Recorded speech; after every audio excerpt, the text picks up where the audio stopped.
আসার সময় আমি দেখলাম সবাই স্লোগান দিচ্ছে, কি চাই? কুমিল্লা বিভাগ। ঠিক আছে,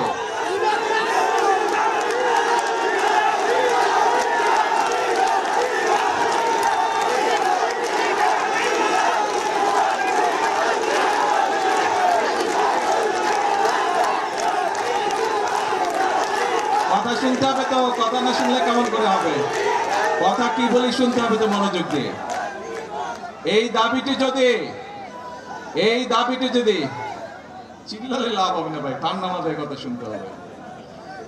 এই দাবিটি যদি জনগণের দাবি হয়ে থাকে ইনশাআল্লাহ তাহলে সেটির বাস্তবায়ন হবে।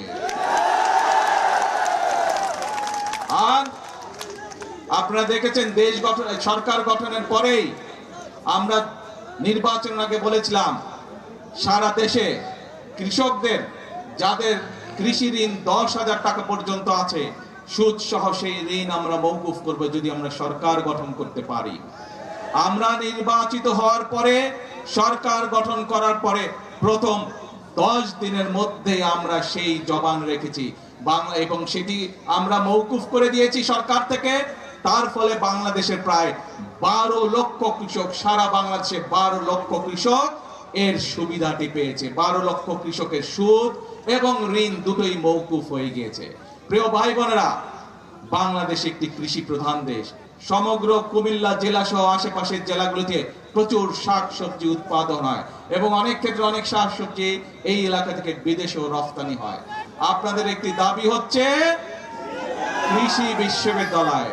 আমি আগামী কয়েকদিনের মধ্যে শিক্ষামন্ত্রীর সাথে কথা বলবো এবং সবকিছু বিবেচনা করে আমরা উদ্যোগ গ্রহণের চেষ্টা করব যত দ্রুত সম্ভব। এই বিষয়টি আমরা চেষ্টা করব ইনশাআল্লাহ বাস্তবায়ন করার জন্য।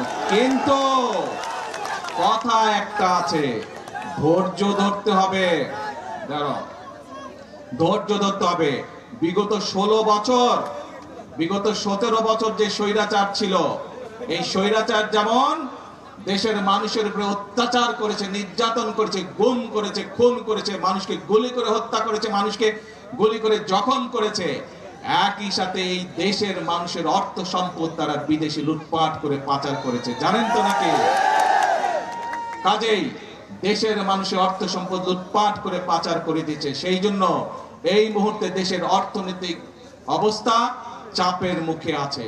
সেজন্যই আমাদেরকে কষ্ট করতে হবে, আমাদেরকে পরিশ্রম করতে হবে এবং সেজন্যই আমাদেরকে ধৈর্য ধরতে হবে। আমরা ইনশাআল্লাহ জনগণের যে সকল দাবি, জনগণের যে সকল চাওয়া পর্যায়ক্রমিক ভাবে ইনশাআল্লাহ আমরা বাস্তবায়ন করব এক এক করে। প্রিয় ভাই বোনেরা, তাহলে দাঁড়ালো কে দাঁড়ালো? কথা একটাই, আপনাদের শক্তি, জনগণের শক্তি হচ্ছে আসল শক্তি। ভাই আমি তো বাংলায় বলছি, আমি তো ফার্সি ভাষায় বলি নাই, চাইনিজ ভাষায় বলি নাই, বাংলা ভাষাই তো বলছি বিভাগের ব্যাপারে। তো ভাই চিৎকার করছো কেন? এখন তাহলে দাঁড়ালো কে? আমরা বলি জনগণই হচ্ছে বিএনপির সকল রাজনৈতিক ক্ষমতার উৎস। শুনেছেন কথাটা আপনারা?